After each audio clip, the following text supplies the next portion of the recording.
You ask Tiger to solve. This deals with linear equations with one unknown. The final result is x equals 600. Let's solve it step by step. Swap sides. Isolate the x. Multiply both sides by 1800.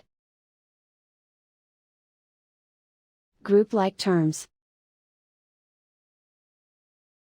Multiply the coefficients.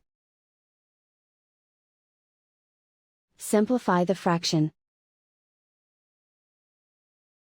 Multiply the fractions. Find the greatest common factor of the numerator and denominator.